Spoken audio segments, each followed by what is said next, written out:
23 கடைசி வசனத்தை நான் வாசிக்கிறேன். நீங்களும் அதை வீடுகளில் எடுத்து பார்க்க முடியாது கேட்டுக்கொள்கிறேன்.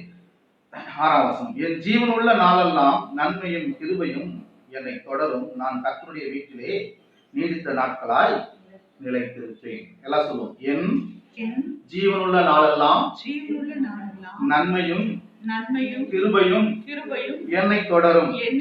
நான் கர்த்தருடைய வீட்டிலே நீடித்த நாட்களால் நிலைத்திருப்பேன்.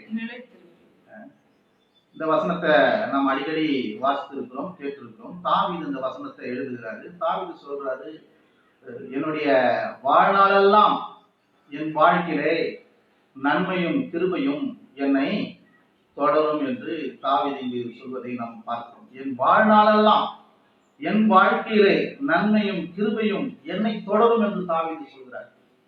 அதாவது என்ன சொல்றாருன்னா, தாவீது இந்த இடத்துல என் வாழ்நாளெல்லாம் என் வாழ்க்கையில நன்மை மட்டுமே நடக்கும் என்று தாவீது விசுவாசிக்கிறார். ஆமென். நன்மை மட்டுமே என் வாழ்க்கையில நடக்கும் என்று தாவீது இங்கே விசுவாசிக்கிறாரு. அது மட்டுமல்லாமல் அவருடைய வாழ்நாள் முழுவதும், தன்னுடைய வாழ்நாள் முழுவதும் என்னுடைய வாழ்க்கையில நன்மைகள் மட்டும்தான் நடக்கும் என்று அவர் சிந்திக்கிறவராக, யோசிக்கிறவராக, அப்படி எண்ணுகிறவராக தாவீது இருக்கிறார். நன்மை மட்டுமே தன்னுடைய வாழ்க்கையில நடக்கும் என்று தாவீது பேசக்கூடிய ஒரு மனிதனாக இருக்கிறாரு. நன்மை மட்டுமே தன்னுடைய வாழ்க்கையில நடக்கும், நன்மையும் கிருபையும் மட்டுமே தன்னுடைய வாழ்க்கையில நடக்கும் என்று அவர் எதிர்பார்க்கக்கூடிய ஒரு மனிதனாக இருக்கிறார். நன்மையும் கிருபையும் மட்டுமே தன்னுடைய வாழ்க்கையில தொடரும், அது மட்டுமே தன்னுடைய வாழ்க்கையில நடக்கும், நன்மை மட்டுமே தனக்கு உண்டாகும் என்ற ஒரு விருப்பத்தையும் ஒரு வாஞ்சையும் ஒரு ஆசை உடைய ஒரு மனிதனாக தாவீது இருக்கிறார். ஆமென். ஹல்லேலூயா. தாவீதுடைய விசுவாசம் என்னன்னா, என்னுடைய வாழ்க்கையில என் வாழ்நாள் முழுவதும் நன்மை மட்டும்தான் நடக்கும் என்று விசுவாசிக்கிறார். நன்மை மட்டும்தான் நடக்கும் என்று அவர் சிந்திக்கிறவரா இருக்கிறார். நன்மை மட்டும்தான் எனக்கு நடக்கும் என்று பேசக்கூடிய ஒரு மனிதனா இருக்கிறார்.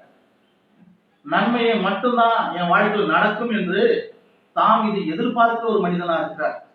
நன்மை மட்டும்தான் என்னுடைய வாழ்க்கையில் நடக்கும் என்று ஒரு விருப்பத்தை உடைய ஒரு மனிதனாக தாவீது இருக்கிறார். அதனாலதான் சொல்றாரு, நன்மையும் கிருபையும் என்னை தொடரும் என்று சொல்றாரு.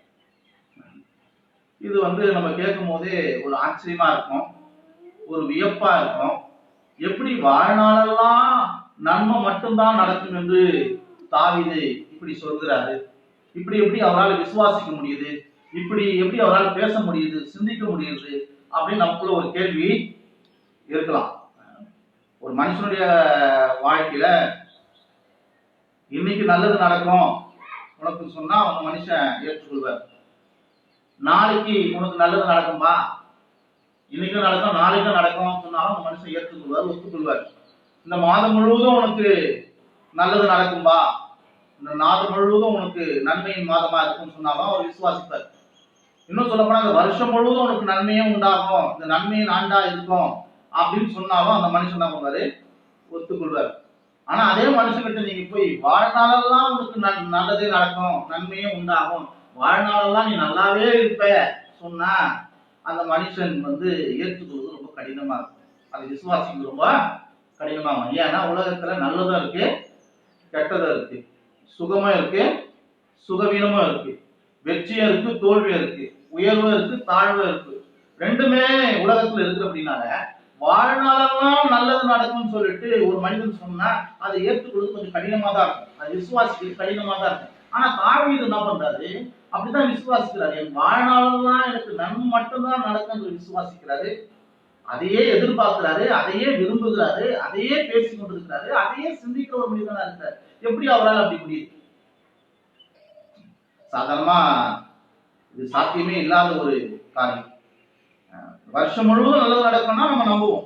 வாழ்நாள் முழுவதும் நமக்கு நல்லது மட்டும்தான் நடக்கும், அவருடைய கிருபை மட்டும்தான் நம்மளை தொடரும், நன்மை மட்டும்தான் நம்மளுக்கு தொடரும், வாழ்நாள் முழுவதும் நம்ம நல்லா இருக்கும்னு சொன்னா அது விசுவாசிக்கிறது ரொம்ப கஷ்டமா இருக்கும். ஆனா தாவீது அதை விசுவாசிக்கிறாரு, அதை எதிர்பார்க்கிறாரு, அதை விரும்புகிறாரு. எப்படி அவரால் முடியுது?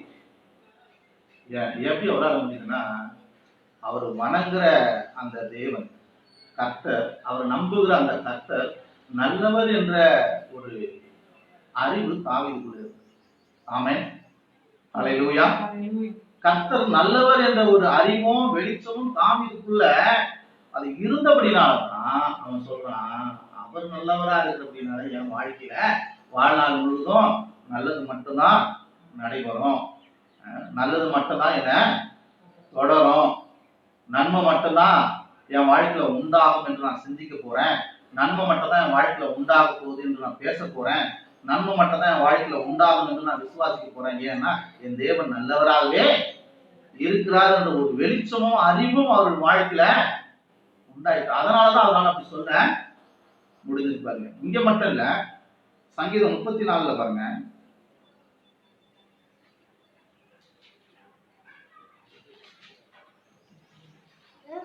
முப்பத்தி 34:8 தாவீது சொல்றார், கர்த்தர் நல்லவர் என்பதை ருசித்து பாருங்கள், அவர் மேல் நம்பிக்கையா இருக்கிற மனுஷன் பாக்கியவான். சங்கீதம் 34:8 நான் வாசித்திருக்கிறேன், நீங்களும் வீடுகளை திரும்பி பாருங்க. கர்த்தர் நல்லவர் என்பதை ருசித்து பாருங்கள். ஏன்னா அவர் ருசித்து பார்த்திருக்காரு, கர்த்தர் நல்லவர் என்பதை ருசித்து பார்த்திருக்காரு. நம்மளை பார்த்து சொல்றாரு, நீங்களும் என்ன பண்ணுங்க, கர்த்தர் நல்லவர் என்பதை ருசித்து பாருங்கள். அவர் ருசித்த மனுஷன், கர்த்தர் நல்லவர் என்பதை ருசித்தபடினாலதான் சொல்றாரு, நன்மையும் கிருபையும் என்ன வாழ்நாளெல்லாம் என்ன தொடரும், நன்மை தான் என் வாழ்க்கையில் நடக்கும் என்பதை அவர் விசுவாசிக்கிறார். ஏன்னா கர்த்தர் நல்லவர் என்பதை ருசி பார்த்த ஒரு ஆளா இருக்கிறார். சங்கீதம் 118:1 சொல்றாரு, கர்த்தரை துதியுங்கள், அவர் நல்லவர், அவர் கிருபை என்றும் உள்ளது.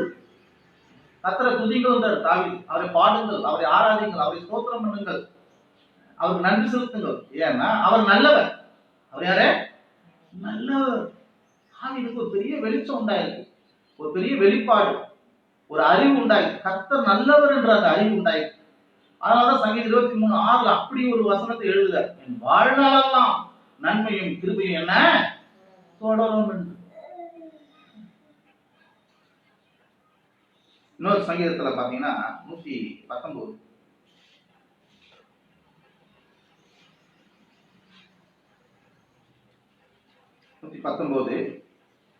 68, தேவரீர் நல்லவரும் நன்மை செய்கிறவருமா இருப்பீர், உமது பிரமாணங்களை எனக்கு போதியும். எல்லாம் சொல்லுங்க, தேவரீர் நல்லவரும் நன்மை செய்கிறவருமா இருப்பீர். எப்படி எழுதாரு பாருங்க, தேவனை பார்த்து சொல்றாரு, தேவரீர் நீ நல்லவர், நீ நன்மை செய்கிறவர், தேவரீர் நீ நல்லவர், நீ நன்மை செய்கிறவர் என்று தாவீது சொல்றாரு. திருப்பி திருப்பி அவர் தேவனை பார்த்து சொல்ற ஒரு வார்த்தை, அவர் நல்லவர், அவர் நன்மை செய்கிறவர், அவர் மனுஷனுக்கு உண்டு பண்ணி வச்சிருக்கிற காரியங்கள் என்ன காரியங்களை உண்டு பண்ணி வச்சிருக்கலாம். தாவீது சொல்றாரு, உமக்கு பயந்தவர்களுக்கும் உம்மை நம்புவர்களுக்கும் நீர் உண்டு பண்ணி வைத்திருக்கிற உம்முடைய நன்மைகள் எவ்வளவு பெரிதா இருக்கிறது. மனுகுலத்துக்காக, மனிதனுக்காக தேவன் உண்டு பண்ணி வைத்திருக்கிறது என்னவா, நன்மையை தான் உண்டு பண்ணி வைத்திருக்கிறார். அவர் உண்டு பண்ணி வைத்திருக்கிற நன்மைகள் எவ்வளவு பெரிதா இருக்கு. மனுகுலத்துக்காக தேவன் எதை உண்டு பண்ணி வைத்திருக்கிறார்? கொரோனாவை உண்டு பண்ணி வைத்திருக்கிறார், நோயும் வியாதியமா உண்டு பண்ணி வச்சிருக்கிறாரு, இல்ல வறுமையும் தரித்திரத்தையும் அதையா உண்டு பண்ணி வைத்திருக்கிறார், பிரச்சனைகளையும் கஷ்டத்தையும் உண்டு பண்ணி வைத்திருக்கிறாரா? கிடையவே கிடையாது. எதை உண்டு பண்ணி வைத்திருக்கிறாரு? சங்கீதத்துல சொல்லப்படுகிறது, உமக்கு பயந்தவர்களுக்கும் உம்மை நம்புவர்களுக்கும் நீ உண்டு பண்ணி வைத்திருக்கிற நன்மைகள் எவ்வளவு பெரிதா இருக்குது. மனுஷனுக்காக தேவன் நன்மைகளை உண்டு பண்ணி வச்சிருக்கிறார். கொரோனாவையும் வியாதியும் நோயும் அவர் உண்டு பண்ணி வைக்கல, பிரச்சனைகளும் கஷ்டத்தையும் அவர் உண்டு பண்ணி வைக்கல. வருஷத்தை என்ன பண்றாராம் தேவன், நன்மையினால முடிசூட்டுகிறார். அப்படி வருஷத்தையே அவர் ஆசீர்வதிக்கிறார், வருஷத்தையே தேவன் நன்மையினால் முடிசூட்டுகிறார் என்று சங்கீதம் 65:10 சொல்லப்படுகிறது. இன்னொரு இடத்துல சொல்லப்படுகிறது, சங்கீதம் 103:5 சொல்லப்படுகிறது, நன்மையினாலே நம் வாயை திருப்தியாகிறார். அப்படின்னா நன்மையினால நம்முடைய வாழ்க்கையே அவர் திருப்தியாகிறார், வாழ்க்கையே நன்மையினால் திருப்தியாகிறார். அப்போ இந்த வேத வசனம் எல்லாம் பார்க்கும்போது என்ன தெரியுதுன்னா, ஒரு காரியம் தெரியுதுன்னா, தேவன் நல்லவர், தேவன் நல்லவர். அந்த வெளிச்சம் தாவீதுக்கு இருந்தபடினாலதான் அவன் விசுவாசிக்கிறான்.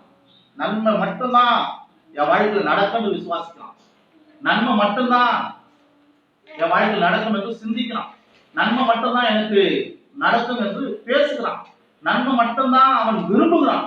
நன்மையை மட்டும்தான் அவன் என்ன பண்றான், எதிர்பார்க்கிறான். ஏன்னா தேவன் நல்லவர் என்ற அந்த அறிவு உண்டாய். அவன் வாழ்க்கையில கஷ்டம் வரலையா? தாவீது வாழ்க்கையில நிறைய கஷ்டங்கள் பிரச்சனைகள்லாம் வந்தது. சவுலுனால கஷ்டம் வந்தது, சவுல் ஊழியக்காரர்களால கஷ்டம் வந்தது. அவனுடைய சொந்த பிள்ளை, தாவீதுடைய சொந்த பிள்ளை அப்சலோம், அவனும் மூலியமாகவே அவனுக்கு பிரச்சனைகள் வந்தது. சுத்தி இருக்கிற தேசங்கள், குறிப்பா பெலிஸ்திய தேசம், பெலிஸ்திய தேசத்தினாலே தாவீதுக்கு நிறைய பிரச்சனைகள் வந்தது. ஆனால் அவை எல்லாவற்றையும் தாவீது ஜெயித்து அவன் நன்மையை கண்டார். அல்லேலூயா. எல்லா சத்துருக்களையும் அவன் வென்று ஜெயித்து அவன் வாழ்க்கையில நன்மையை தாவீது கண்டடைந்தான். காரணம் என்னன்னா, தேவன் நல்லவர் என்ற அந்த வெளிச்சமும் அந்த அறிவும் உணர்வும், அவர் நன்மை செய்கிறவர் என்ற அந்த வெளிச்சம் அவனுக்கு இருந்த அப்படின்னால்தான் சத்துருக்கள் எல்லாவற்றையும் அவன் ஜெயிச்சு அவன் வாழ்க்கையில நன்மை உண்டாச்சு. பிரச்சனைகள்லாம் இருந்தது, ஆனா கடந்து போயிடுச்சு. சத்துருக்கள்லாம் இருந்தாங்க தாவீது வாழ்க்கையில, எல்லாம் கடந்து போயிடுச்சு. பைபிள் சொல்லுது பாருங்க, 2 சாமுவேல்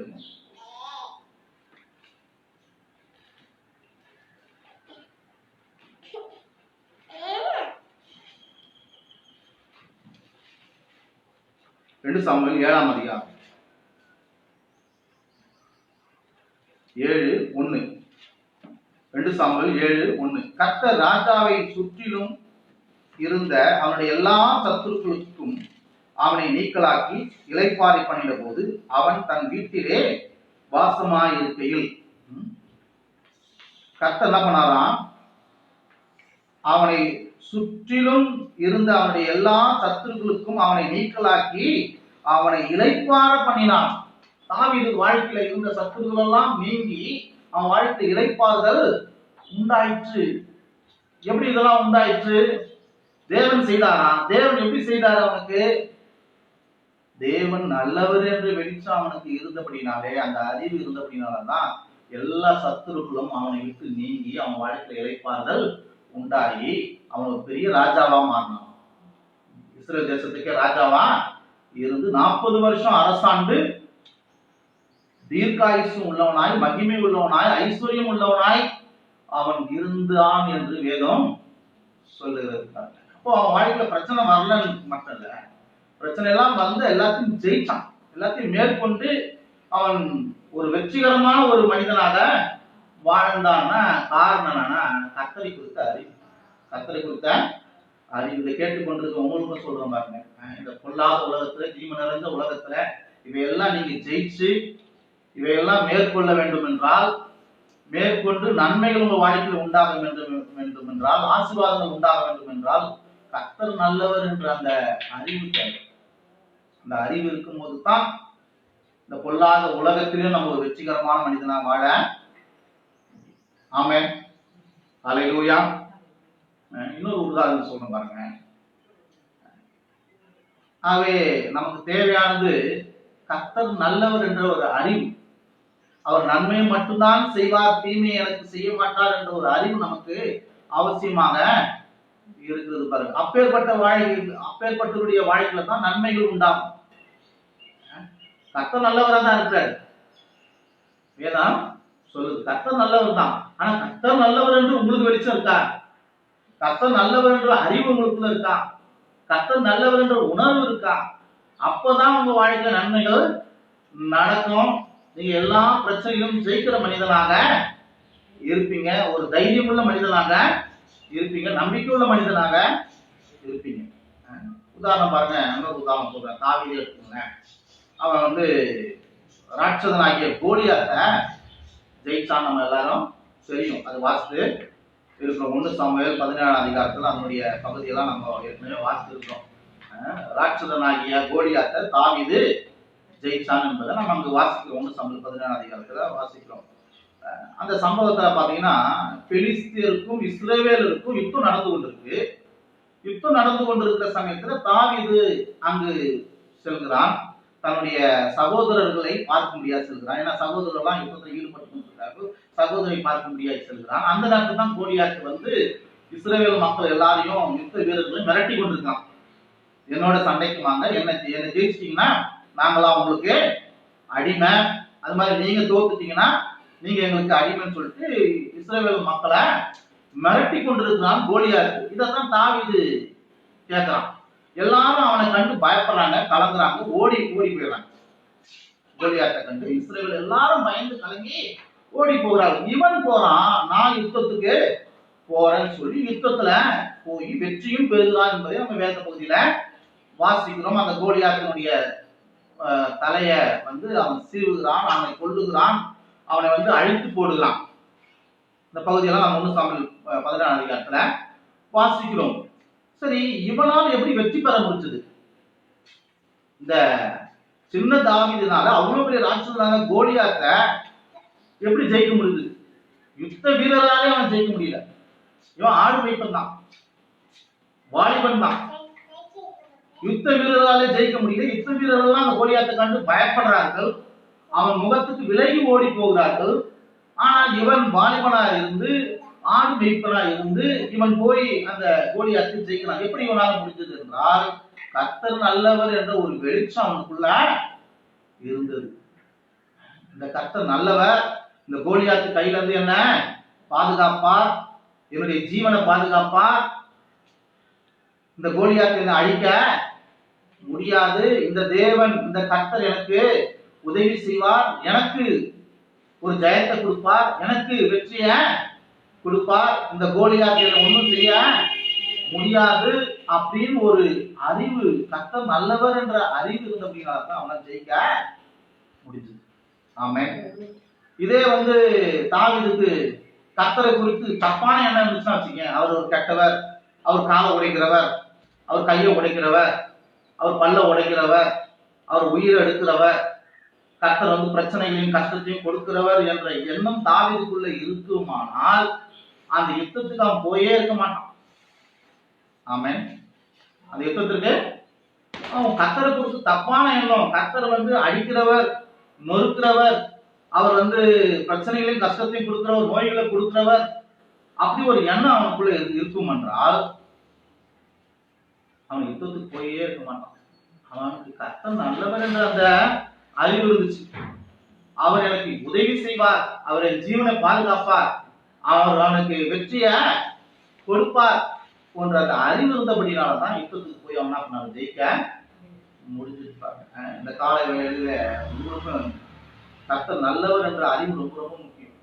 அப்பதான் இந்த உலகத்துல இருக்கிற பிரச்சனைகள் கஷ்டங்கள் மத்தியில நம்ம பயப்படாது இருக்கும், நம்ம ஒரு தைரியசாலியா இருக்கும், அவைகளை மேற்கொண்டு தாவீதை போல ஜெயிக்கிறவளா இருக்கும்.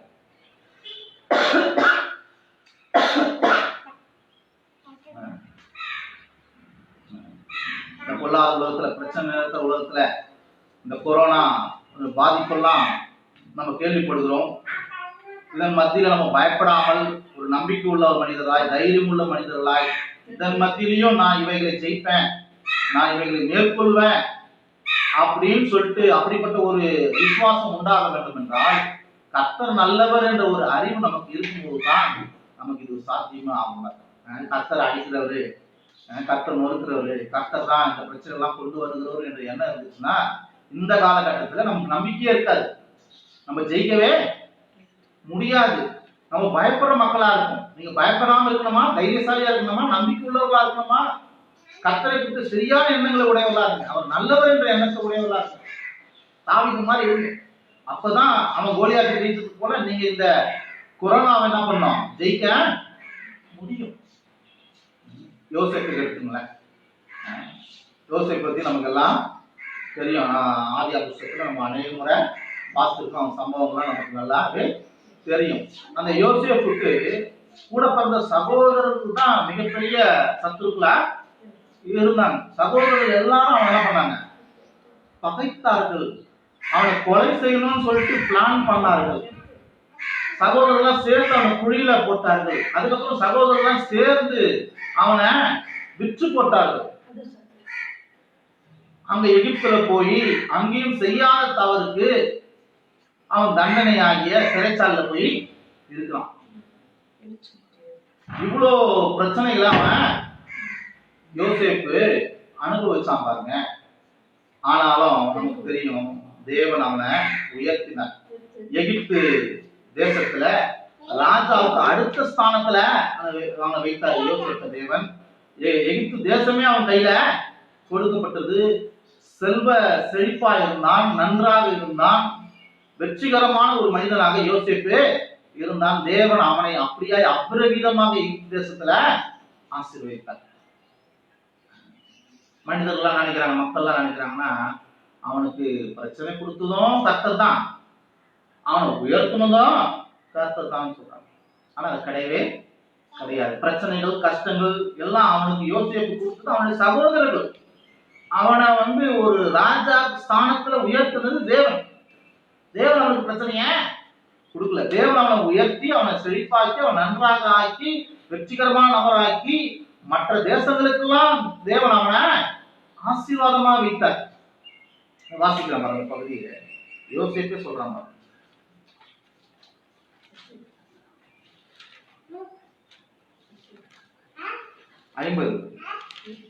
ஆதியாகமம் 50:20. நீங்கள் எனக்கு தீமை செய்ய நினைத்தீர்கள், தேவனோ இப்போது நடந்து வருகிறபடியே வெகு ஜனங்களை உயிரோடு காக்கும்படி அதை நன்மையாய் முடிய பண்ணினார். எல்லாம் சொல்லுங்க. நீங்கள் எனக்கு தீமை செய்ய நினைத்தீர்கள், தேவனோ இப்பொழுது நடந்து வருகிறபடியே வெகு ஜனங்களை உயிரோடு காக்கும்படி அதை நன்மையாக முடிய பண்ணினான். அவன் சொல்றான் பாரு, யோசேப்பு சொல்றான், சகோதரர்கள் பார்த்து சொல்றான், நீங்க தான் எனக்கு தீமை செய்தீர்கள், தேவன் எனக்கு நன்மைதான் செய்தார். ஆமென். அல்லேலூயா. நல்லா தெரிஞ்சுக்கணும் இந்த கால பொழுதுல. எப்படி இவனால இப்படி சொல்ல முடியுது?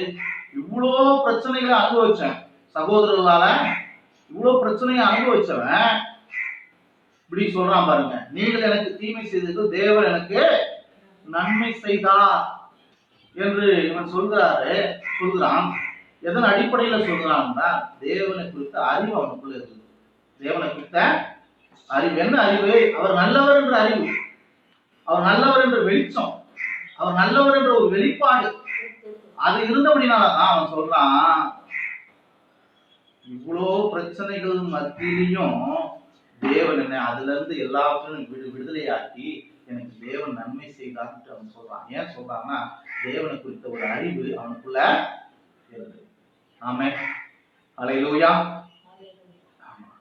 தேவன் அவர் நன்மையும் செய்வாரு, தீமையும் செய்வாரு. அப்படிப்பட்ட ஒரு எண்ணமோ ஒரு அறிவும் நமக்குள்ள இருந்துச்சுன்னா வச்சுங்களேன், நம்ம பிறருக்கு ஆசீர்வாதமா இருக்கவே முடியாது. நம்ம வாழ்க்கை ஒரு வெற்றிகரமா இருக்காது. நிறைய பேருக்கு தேவன் நல்லதும் செய்வாரு, கெட்டதும் செய்வாரு எண்ணமும் அறிவும் தான் இருக்கு. அவர் தான் அவனை குழியில போட வச்சாரு, அவர் தான் அவனை உயர்த்தினாரு, அப்படிதான் நிறைய பேர் சொல்றாங்க. இப்படிப்பட்ட ஒரு எண்ணமும் அறிவும் இருந்துச்சுன்னா நம்ம வாழ்க்கை அந்த அளவுக்கு வெற்றிகரமா இருக்காது. நம்ம பிறருக்கு ஆசீர்வாதமா இருக்கிறது ரொம்ப கஷ்டம். யோசிப்பை எடுத்துக்காங்க. அவனுக்கு தேவன் நல்லவர் என்ற அறிவு மட்டும் தான் இருந்துச்சு. தீமை செய்தெல்லாம் சகோதரர்கள் தான், தீமை செய்தெல்லாம் மற்றவங்க தான் தீமை செய்தாங்க. தேவனுக்கு தீமை செய்யல, தேவனுக்கு நன்மை தான் செய்தாரு. அவர் நல்லவர் என்ற அந்த அறிவு அவன் கூட இருந்தது. அப்படின்னா அவன் வாழ்க்கை அவ்வளவு பெரிய ஒரு வெற்றிகரமான ஒரு வாழ்க்கையா இருந்தது. வெற்றிகரமான வாழ்க்கையா இருந்தது மட்டும் இல்ல, அவன் சகல தேசத்துக்கு ஆசீர்வாதமா இருப்பான். ஆமென். அல்லேலூயா. யோசேப்பு வாழ்க்கையை பாருங்க, அவன் வெற்றிகரமான நபராக இருந்தது மட்டும் இல்ல, சகல தேசத்துக்கும் அவன் ஆசீர்வாதமா புரோஜனமா இருந்தான். ஏன்னா தேவனை குறித்த அறிவை அவன் தனக்குள்ளே கொண்டிருந்தான். என்ன அறிவு? அவர் நல்லவர், நன்மையை மட்டும் செய்கிறவர் என்ற அறிவு. நிறைய பேருக்கு அந்த அறிவு இல்லை. அந்த அறிவு இல்லைன்னா பிறருக்கு ஆசீர்வாதமா வாழ முடியாது. நம்ம வாழ்க்கையில் ஒரு நம்பிக்கை இருக்காது, தைரியம் இருக்காது, பயம்தான் இருக்கும்.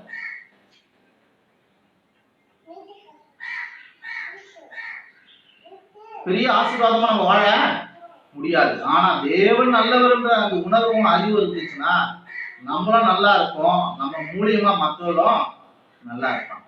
ஆமென். ஹல்லேலூயா. அவன் அவர் நல்லவர் என்ற அந்த வெளிச்சத்தை நம்ம என்ன பண்ணோம், பெற்றுக்கொள்ளணும். பெற்றுக்கொள்ளும் போதுதான் நம்முடைய வாழ்க்கையில நன்மையும் திரும்பியும் ஒவ்வொரு நாளும் தொடரும். இயேசு கிறிஸ்து பூமியில வந்தாரு. அவரும் பாத்தீங்கன்னா பிதாமாகிய தேவனை குறித்த சரியான அறிவை உடையவரா இருந்தார். பிதாவாகிய தேவன் நல்லவர் என்ற அறிவு உடையவரா இருந்தார். சொல்றாரு, பொல்லாதவர்களாகிய நீங்களே உங்கள் பிள்ளைகளுக்கு நல்ல ஈவுகளை கொடுத்து இருக்கும் போது பரலோக பிதா தம்மிடத்தில் வேண்டிக் கொள்வதற்கு நன்மையானது செய்வதே அதிக நிச்சயம் அல்லவா அப்படின்றார். அப்பா நீயே நல்லது செய்ய, இதான் நல்லது செய்து அதிக நிச்சயம் என்று சொல்றார். அப்போ ஆண்டவராய் இயேசு கிறிஸ்துக்குள்ள ஒரு மிகப்பெரிய அறிவும் வெளிச்சமும் ஒரு உணர்வும் இருந்துச்சு. என்ன உணர்வு, என்ன அறிவு இருந்துச்சுன்னா, இதான் நல்லவர் என்ற அந்த உணர்வு, அந்த அறிவு.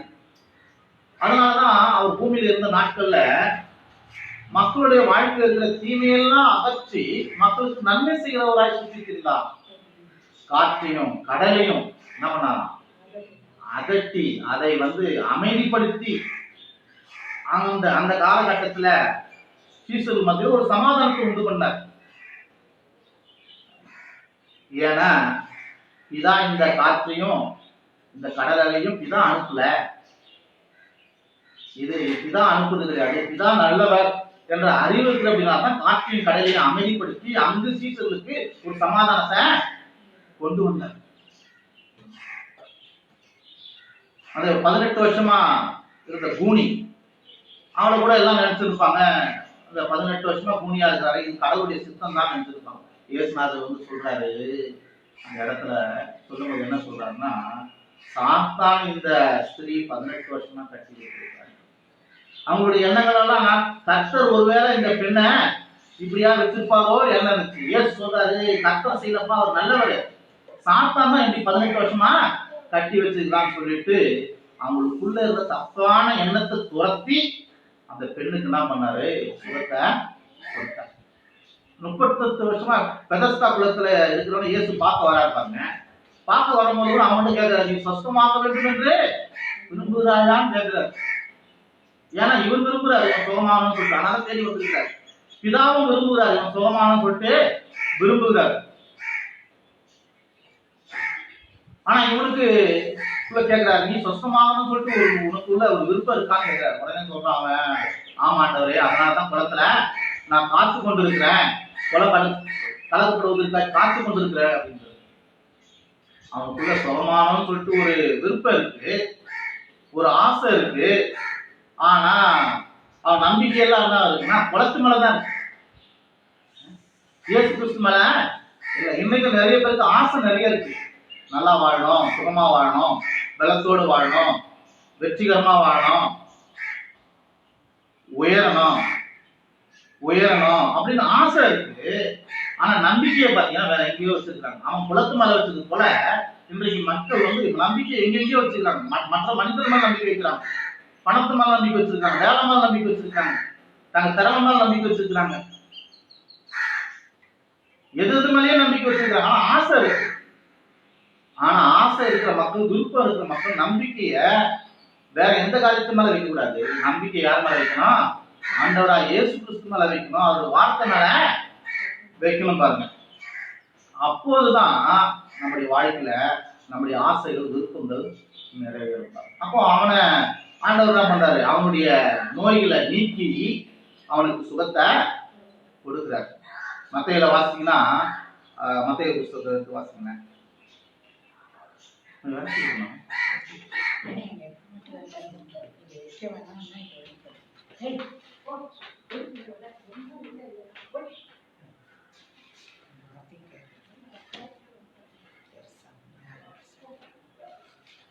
மத்தேயு புத்தகம்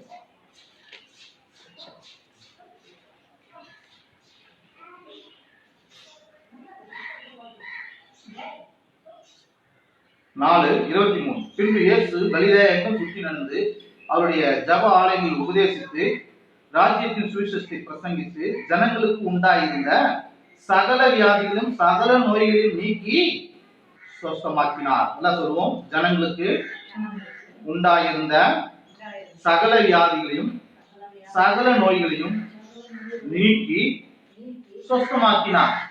அப்ப ஆண்டவர் பாத்தீங்கன்னா பூமியில இருந்த நாட்கள்ல சகல வியாதியும் சகல நோய்களையும் நம்ம நீக்கி சொஸ்தமாக்கினார். ஏன்னா தேவன் நல்லவர், பிதா நல்லவர் என்ற ஒரு அறிவு அவருக்குள்ள இருந்து அவர் நோய்களை கொடுக்கிறது கிடையாதுன்னு என்ற அறிவு இருந்துச்சு. அதனால நோய்கள் எல்லாம் நீக்கி ஜனங்களுக்கு என்ன பண்ணாராம்?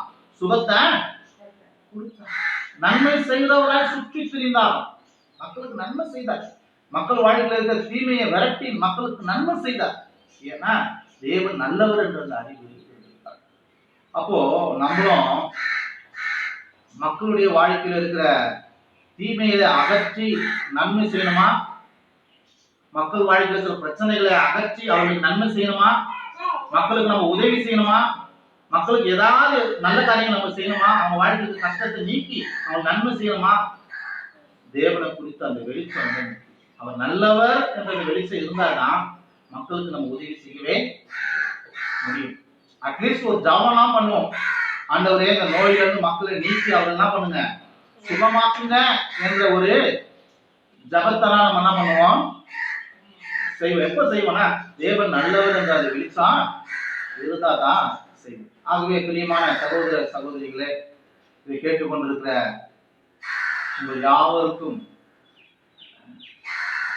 ஊழியக்காரனா நான் சொல்லிக் கொடுத்த ஒரு காரியம் என்னவென்றால், கர்த்தர் நல்லவராக தான் இருக்கு. அந்த வெளிச்சத்தை பெற்றுக் கொள்ளுங்க, அந்த அறிவையும் உணர்வையும் பெற்றுக் கொள்ளுங்க. அப்பதான் மக்களுக்கு நன்மை செய்ய முடியும்.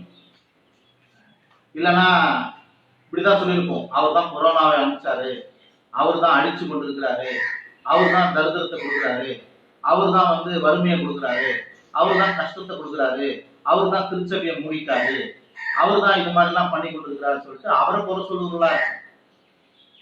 ஆனா அவர் குறித்த நல்ல வெளிச்சம் உண்டாகும் போது அவரை குறை சொல்ல மாட்டோம்.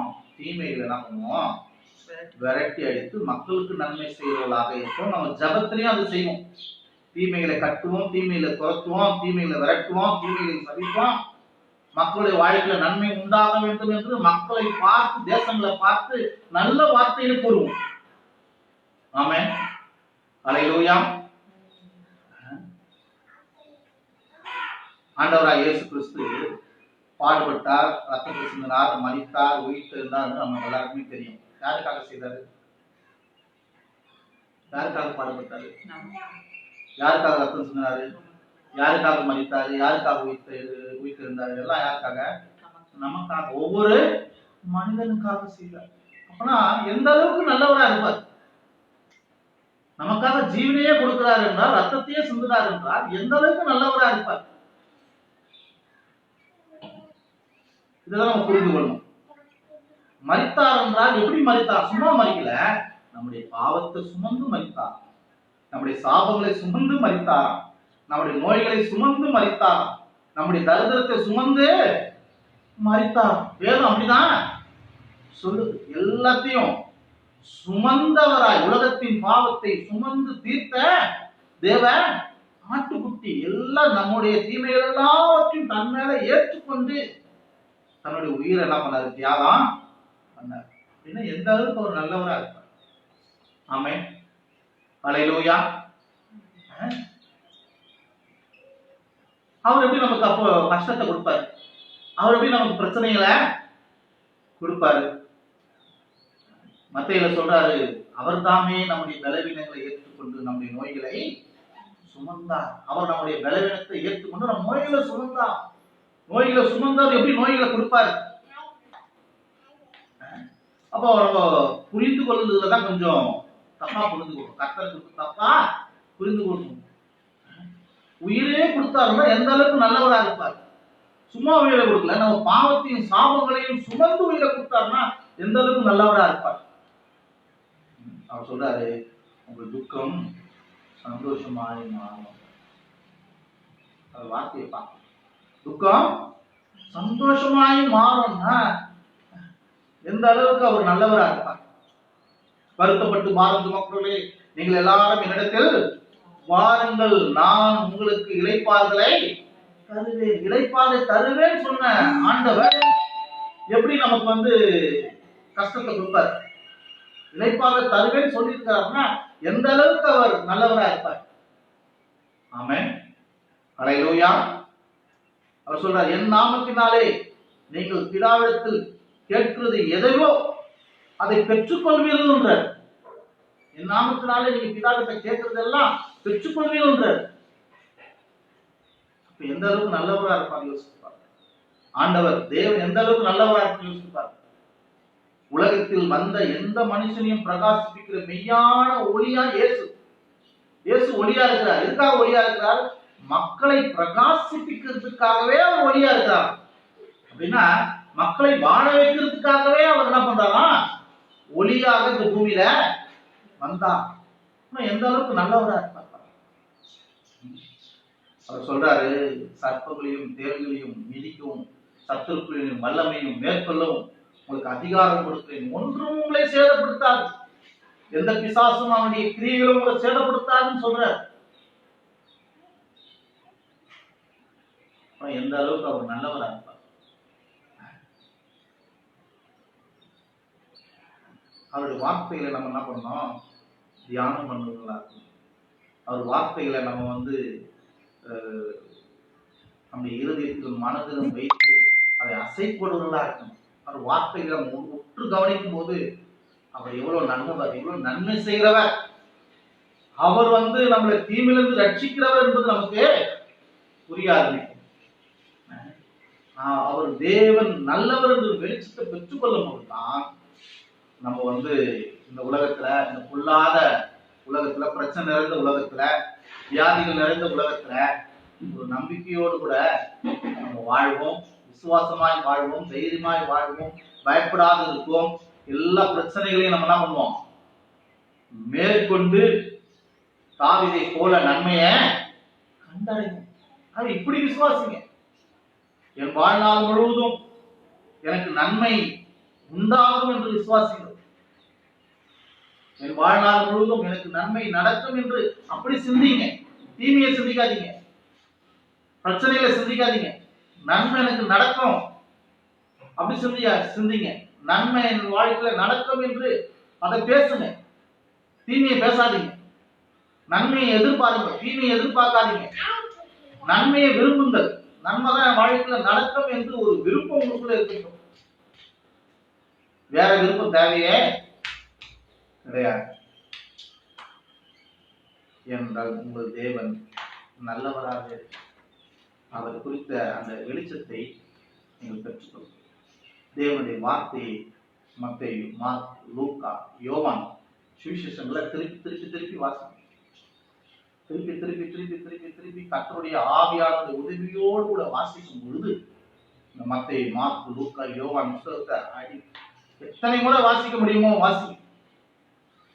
அது வாசிக்கும் போதுதான் ஆண்டவர் நல்லவர் என்ற அந்த வெளிச்சத்தை நமக்கு பெற்றுக்கொள்ளணும்.